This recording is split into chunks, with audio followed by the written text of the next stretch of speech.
आशूरा के मुनासिबत से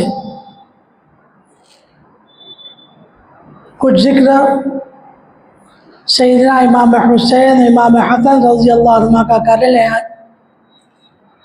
इसी मिशकात शरीफ में बयान मनाक़िब अहले बैत रसूलुल्लाह सल्लल्लाहु अलैहि वसल्लम अहले बैत नबी रसूलुल्लाह सल्लल्लाहु अलैहि वसल्लम के अहले बैत की फ़जीलतों का बाब भी आया है, उनका भी ज़िक्र हुआ है।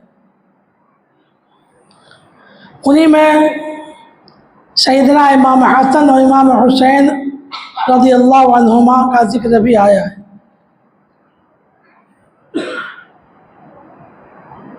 अल्लाह के पाक रसूल सल्लल्लाहु अलैहि वसल्लम के औलाद में सिर्फ लड़कियां रही, लड़के अगरचे पैदा हुए मगर बचपन में ही दुनिया से चले गए। हज़रत फ़ातिमा रज़ी अल्लाह अन्हा के साहिबजादे हज़रत इमाम हसन और इमाम हुसैन रज़ी अल्लाह अन्हुमा, बड़ी फ़जीलतें आपकी, बड़े बुलंद मकाम हैं। आका मौला सल्लल्लाहु अलैहि वसल्लम ने इन्हें जन्नत के जवानों का सरदार फरमाया और सैयदा फ़ातिमा रज़ी अल्लाह अन्हा को सैयदुल आलमीन सैयदतुल आलमीन तमाम आलम की औरतों की सरदार फरमाया, इस उम्मत की औरतों की सरदार फरमाया, जन्नत की औरतों की सरदार फरमाया। कुरान ने अहले बैत किराम के बारे में यूँ फरमाया कि हमने तुमसे सारी गंदगी को दूर करके तुमको पाक और साफ कर दिया है। इन्नमा युरीदुल्लाहु लियुज़हिबा अन्कुम रिज्स अहलल बैत व युतहिरकुम तत्हीरा। खूब पाक करना, ये पाक नफूस है। इसीलिए सैयद और सादात जो हैं, जो आले रसूल हैं, उनको हम ज़कात नहीं दे सकते, क्योंकि ज़कात जो है वो हमारे माल का मेल हुआ करता है और ये पाक लोग हैं, इनको खैरात और सदक़ात ज़कात नहीं, लिल्लाह से मदद करनी चाहिए। इमाम हसन रज़ी अल्लाह अन्हु इमाम हुसैन से बड़े हैं, तकरीबन 11 महीने का फ़र्क है आपको इमाम हुसैन में। सैयदना इमाम हसन रज़ी अल्लाह अन्हु शाबान की रमज़ान की 15 तारीख़ को हिजरत के तीसरे साल पैदा हुए। इमाम हुसैन शाबान की 15 तारीख़ को हिजरत के चौथे साल पैदा हुए। जब इमाम हसन रज़ी अल्लाह अन्हु पैदा हुए, हुज़ूर पाक को ख़बर दी गई, आप वहाँ तशरीफ़ ले गए कि लाओ मेरे बेटे को लाओ। आपको रिवायत में कि पीले कपड़े में लपेट कर लाया गया तो आपने पसंद नहीं फरमाया, नहीं बोले हमारे बच्चे को इस जर्द रंग के पीले कपड़े में, तो फिर सफ़ेद लिबास पहना कर आका की खिदमत में पेश किया गया। आका ने उनके दाहिने कान में अजान पढ़ी, उल्टे कान में तकबीर पढ़ी, अपना लुआब मुबारक, अपना थूक मुबारक उनको अता फरमाया। इसी तरह इमाम हुसैन रज़ी अल्लाह अन्हु के वक्त भी किया गया। इसी तरह आका के उनको अजान पढ़ी, तकबीर पढ़ी, लुआब मुबारक अता किया। 7वें दिन इन दोनों का अक़ीक़ा फरमाया। इमाम हसन रज़ी अल्लाह अन्हु के अक़ीक़े में आपने 2 मेंढे ज़बा किए जो सफ़ेद थे और काले काले चिट्टे उन पर पड़े हुए थे। और एक रिवायत में इमाम हुसैन में भी 2, लेकिन एक रिवायत में कि 1 दुम्बे को आपने कुर्बान फरमाया अक़ीक़े में। आका अलैहिस्सलाम इन दोनों से मोहब्बत फरमाते, चूमते, बोसा देते हो, फरमाते हुमा रैहानतान मिनल जन्ना, मिन, ये दोनों दुनिया में मेरे फूल हैं। हजरत उम्मुल फज़ल रज़ियल्लाहु अन्हा ने ख्वाब देखा कि हुज़ूर पाक अलैहिस्सलाम के जिस्म से एक टुकड़ा काट कर उनके गोद में डाला गया। परेशान हुई, ख्वाब देखकर आका अलैहिस्सलाम की खिदमत में आई और क्या या रसूलल्लाह, मैंने बहुत बुरा ख्वाब देखा है। आका ने फरमाया बतलाओ क्या ख्वाब देखा। क्या हुजूर नहीं बतला सकते? क्या नहीं बताओ। फरमाया हुजूर मैंने ख्वाब देखा कि आपके जिस्म का एक टुकड़ा काट कर मेरी गोद में रखा। फरमाया उम्मुल फज़ल, ये तो बड़ा मुबारक ख्वाब है, कुछ दिनों में अल्लाह ताला बीबी फातिमा रज़ी अल्लाह अन्हा को बेटा अता फरमाएगा, तुम्हारी गोद में आएंगे। और ऐसा ही हुआ। रहमत आलम सल्लल्लाहु अलैहि वसल्लम कभी कभी वहाँ जाते बीबी फातिमा के घर और आवाज़ देते। उर्दू में उसका लफ्ज़ ये होता है कि मुन्ना कहाँ है, मुन्ना कहाँ है, लाओ बुलाओ मेरे पास लाओ उनको। अगर रोते बच्चे तो बेचैन हो जाते आप।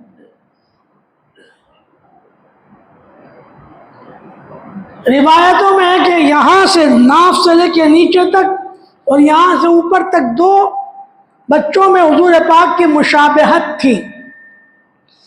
यहाँ से लेके यहाँ तक पूरा सर, चेहरा, सीना इमाम हसन रज़ी अल्लाह हुजूर के बिल्कुल मुशाबे थे। सहाबा फरमाते कि हुजूर के मुशाबे हज़रत इमाम हसन जैसा कोई नहीं था, बिल्कुल हुजूर की तरह। और नीचे का जो हिस्सा सैयदना इमाम हुसैन रज़ी अल्लाह अन्हु,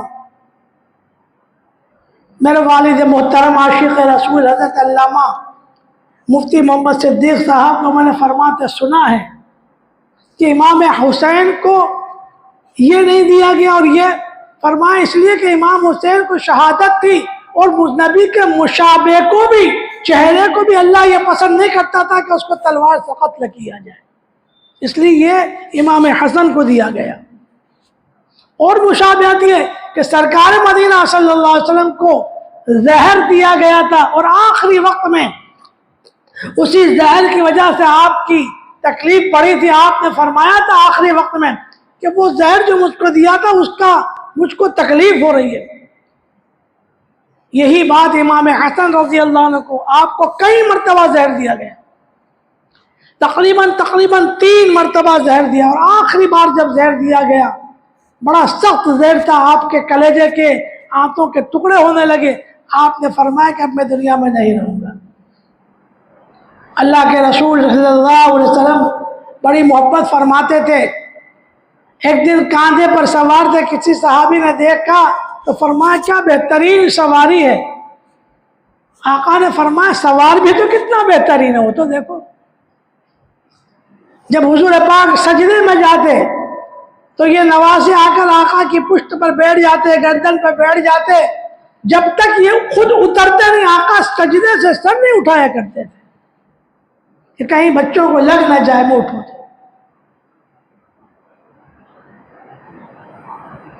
आका ने फरमाया मैं यसुर्रु अन यंजुर इला सय्यदा शबाब अहलिल जन्ना वल यंजुर इल हसनैन, जिसको खुशी हो कि जन्नत के जवान मर्दों के चलता फिरता इस दुनिया में देखना चाहते हैं, हुसैन को देख लो।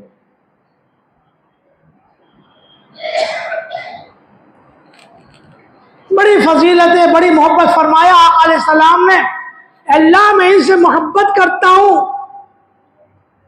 तू भी इनसे मोहब्बत कर और जो इनसे मोहब्बत करे उनसे भी तू मोहब्बत कर। आका ने फरमाया ये मेरे बेटी के बेटे, मेरे बेटे हैं और मेरी बेटी के बेटे हैं। उमा इब्नाया व इब्ना बिनती और कमा क़ाल रसूलुल्लाह सल्लल्लाहु अलैहि वसल्लम, ये मेरे बेटे मेरी बेटी के बेटे हैं। एक दिन आपको देखा कि आंखों से आंसू जारी है। पूछा गया या रसूलल्लाह क्यों रो रहे? फरमाया अभी अभी जिब्राइल मेरे पास आए थे और उन्होंने फरमाया मुझसे कि आप इन नवासों से मोहब्बत करते? फरमाया हाँ बहुत मोहब्बत करता हूँ। कहा कि आपके इन नवासों को मैदान करबला में आपकी उम्मत के लोग शहीद करने वाले। एक दिन ख्वाब से उठे और उसी वक्त आपने फरमाया, आपके हाथ में मट्टी थी, फरमाया लो ये जिब्राइल ने मट्टी दी है उस करबला के मैदान की, ए उम्मे सलमा आपकी पाक बीवी, इसको संभाल के रखना, जिस दिन ये मट्टी खून बन जाए समझना उस दिन मेरे बच्चे शहीद हो चुके हैं। करबला का वाक़या तो बड़ा दर्दनाक वाक़या, इस मुख्तसर से जिक्र में वक्त में क्या जिक्र है।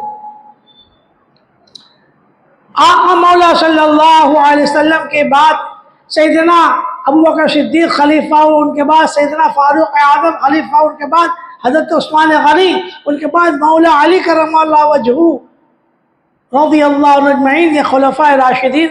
उसके बाद खिलाफत हज़रत इमाम हसन रज़ियल्लाहु अन्हु को मिली। आका अलैहिस्सलाम ने फरमाया हज़रत इमाम हसन को देख कर बचपन में, ये मेरा बेटा हसन, अल्लाह ताला इसके ज़रिए मुसलमानों के दो बड़े ग्रुप में समझौता कराएगा, सुलह कराएगा। और वो सुलह कौन सी हुई? इधर इमाम हसन ने खिलाफत इख्तियार की, अमीर मुआविया रज़ियल्लाहु अन्हु पैगाम भेजा कि खिलाफत इस नौर नाजुक में, ये भी कुछ मसलहत की बातें थी जिसको इस छोटे से वक्त में मैं इसकी गहराई में अगर हम जाते हैं तो वो बात इस वक्त बड़ी गहराई से नजर आती है। वो किसी मौके पर कहूँगा, अमीर मुआविया रज़ियल्लाहु अन्हु कहला भेजा कि आप खिलाफत और इसके मसनद को हमें सौंपें। आपने उनसे समझौता किया, सरकार मदीना का इशारा तो हो ही चुका था कि आप समझौता कर लेंगे, कुछ शर्तों पर समझौता हुआ और खिलाफत हज़रत अमीर मुआविया को दी। तो खिलाफत का ज़माना मेरे आका ने फरमाया था 30 साल रहेगा, उसके बाद बादशाहत हज़रत इमाम हसन रज़ियल्लाहु अन्हु के खिलाफत के 6 महीने और बकिया 4 खुलफ़ाए राशिदीन का वक्त गिन लो तो 30 बरस पूरे हो जाते हैं। तो खिलाफत आप पर ख़त्म हो गई, खिलाफत राशिदा ख़त्म हुई, अमीर मुआविया के बाद बादशाहत का ज़माना शुरू हो गया। इमाम हसन और इमाम हुसैन रज़ियल्लाहु अन्हु मदीने में रहने लगे, लेकिन अमीर मुआविया ने कुछ लोगों के मशवरे से आपके बाद अपने बेटे यजीद को नामजद कर दिया। उसमें भी कुछ बातें थीं, हम अमीर मुआविया पर उंगली नहीं उठाएंगे, उनको तान और तशरीह नहीं करेंगे। सारे उलमाए किराम ने इस बात से मना फरमाया कि वो सहाबी रसूल है। आका ने फरमाया मेरे सहाबी से दुश्मनी मत करना, उनका जो मामला है अल्लाह के सिपुर्द करें। हसनैन करीमैन में इमाम हुसैन भी बादशाहत या हुकूमत के तलबगार नहीं थे, कूफा इसलिए नहीं गए थे।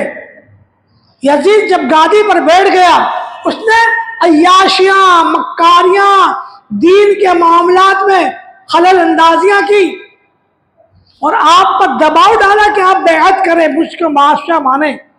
आप मदीने की बेहुरमती से बचने के लिए मक्के आ गए। मक्के में कूफा के लोगों ने, कूफा दारुल हुकूमत था उस ज़माने में, इस्लामी पाटनगर कूफा था हज़रत अमीर अली रज़ियल्लाहु के ज़माने से। वहाँ के लोगों ने बेशुमार ख़त लिखे, आप आ जाओ, हम आपके साथ हैं, हम आपके बगैर रहेंगे, दीन ख़त्म हो जाएगा, आप नहीं। आप पर गोया दीन को बचाने की जिम्मेदारियां डाल दी गई। सहाबा ने हज़रत इब्न अब्बास, हज़रत इब्न सिद्दीक़ अकबर के साहबजादे वगैरह मना किया, नहीं जाओ, कूफे वाले भरोसे के लायक नहीं। मगर आपने फरमाया ख़त आए, खुदा क्या मुझे जवाब दे, मेरी जान कीमती है या ईमान को बचाना कीमती है। आपके साथ वहाँ धोखा हुआ। कूफा में जब आप पहुँचे तो सारे ख़त थैले भरे हुए बताए कि देखो तुमने बुलाया तो मैं आया हूँ। मैदान करबला में बड़ा दर्दनाक वाक़या पेश आया। 6 महीने के मासूम अली असगर से लेकर 20 साल नौजवान अली अकबर अपने ख़ानदान नबूवत के सारे चश्म चरागों को इस इस्लाम को रोशन करने के लिए आपने वहाँ कुर्बान कर दिया। तफसीली वाक़या इंशाअल्लाह आशूरा के दिन यहाँ भी बयान होगा, छोटी मस्जिद में भी बयान होगा। बयान में आप सुने, मुसलसल बयान पढ़ी। ये हम याद रखें कि इन्होंने दीन को बचाने के लिए कोशिश। आप और हम सोचेंगे कि रसूलुल्लाह सल्लल्लाहु अलैहि वसल्लम ने पता था कि आपके साथ मैदान करबला में हजरत अली को भी पता था शहादत का वाक़या, तो क्यों नहीं रोका? इसलिए कि ये इम्तिहान था। कुरान ने फरमाया वलनबलुवन्नकुम बिशैइन मिनल खौफ़ि वल जू'i व नक़्सिम मिनल अम्वालि वल अनफ़ुसि वस्समरात व बश्शिरिस साबिरीन अल्लज़ीना इज़ा असाबतहुम मुसीबतुन क़ालू इन्ना लिल्लाहि व इन्ना इलैहि राजिऊन। देखो, बच्चा जो प्राइमरी में होता है उसका इम्तिहान इतना टफ नहीं, उससे ऊपर गया, प्राइमरी पूरी हुई तो थोड़ा मुश्किल, सेकेंडरी का पूरी हुई तो उससे मुश्किल, हायर सेकेंडरी उससे मुश्किल। जितना मर्तबा ज्यादा पढ़ना चाहता है इम्तिहान इतना ही सख्त। नीट की एग्जाम डॉक्टर के लिए बड़ी मुश्किल है, जेई की एग्जाम बहुत मुश्किल, आईएएस आईपीएस की एग्जाम, उसमें पास होने वाले का होता है कि हजारों लोग सलाम मारते हैं, वो डॉक्टर बन गया। रहमत आलम सल्लल्लाहु अलैहि वसल्लम के ये नवासों को जन्नत और दुनिया में सबसे बड़ा रुतबा मिलने वाला था नबियों को, सिद्दीकीन के, तो वो रुतबे के हिसाब से इम्तिहान था। और इम्तिहान में जब इम्तिहान होता है तो बतलाया नहीं जाता कि ये जवाब लिखो, जानते हुए इम्तिहान में अपनी लियाकत से तुम पास होकर बता दो कि दुनिया में सिर्फ हुसैन की जात वो थी जो करबला में पास होकर सैयदा शबाब अहले जन्नह बन गई, जन्नत के जवानों के सरदार। इस सख्त इम्तिहान से पास, इस सख्त इम्तिहान को नजरों के सामने मासूम बच्चे के हलक में तीर लगते हुए खून का वफारा देखा, और नजरों के सामने अली अकबर को तलवारें चलाते हुए या अबता, अब्बा आ जाओ, अब मैं जा रहा हूं बचाते, आवाजों को भी सुना, आंखें नम थी मगर शिकवा शिकायत थी, मौला तू इम्तिहान ले रहा है, मैं इस इम्तिहान में साबित कदम रहूं, ये दुआएं फरमा रहे थे। ये है हसनैन करीमैन। अल्लाह हम सब की तरफ से इन्हें बेहतरीन बदले अता फरमाए, उनके नक्श कदम पर चलने की तौफीक नसीब फरमाए। बुजुर्गान मोहतरम, उनकी याद मनाने का सही तरीक़ा इख्तियार करो, जो तरीक़ा हुसैनियों ने मनाया, जो सहाबा ने उनके बाद मनाया, ताबिईन ने मनाया, यजीदियों के तरीक़े से अपने आप को दूर रखिए। अल्लाह मुझे आप सबको अमल की तौफीक नसीब फरमाए। व आखिर दावाना अनिल हम्दुलिल्लाहि।